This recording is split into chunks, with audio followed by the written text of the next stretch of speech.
أعوذ بالله من الشيطان الرجيم يا أيها الذين آمنوا إنما الخمر والميسر والأنصاب والأزلام رجس من عمل الشيطان فاجتنبوه لعلكم تفلحون। মাননীয় স্পিকার, জুয়া প্রতিরোধ আইনের যে বিলটা মাননীয় স্বরাষ্ট্রমন্ত্রী কর্তৃক আনিত, এই বিলটি আমরা 150 বছরের পুরাতন শুনলাম। এর আগে কোরআনে কারিম 1500 বছর আগে নাজিল হওয়া কিতাব।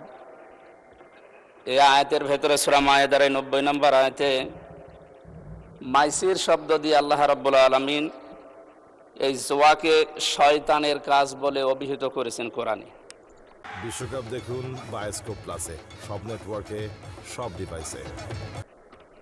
আমার মনে হয় 1972 সালে বা 71 সালে যে সংবিধান রচনা হয়েছিল, ওই সময় এই বিলটা যদি এই সংসদে কার্যকর অবস্থায় থাকতো, তাহলে জুয়ার কারণে আমাদের পরিবার, সমাজ এবং রাষ্ট্রের যে অবস্থা আজ, এই অবস্থা আমাদের দেখতে হতো না।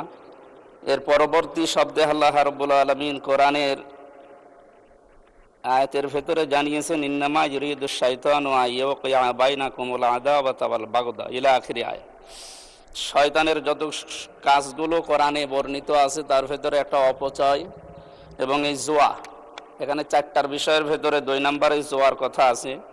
সুতরাং আমরা শয়তানের এই কাজগুলোর দ্বারা তার উদ্দেশ্য হচ্ছে ব্যক্তি, পরিবার এবং সমাজ, রাষ্ট্রের মানুষের ভেতরে অস্থিতিশীল অবস্থা এবং অন্যায় প্রবণতা, বিশেষ করে এখানে 2টা শব্দ দেওয়া আছে, শত্রুতা এবং হিংসা বিদ্বেষ ছড়িয়ে দেওয়া।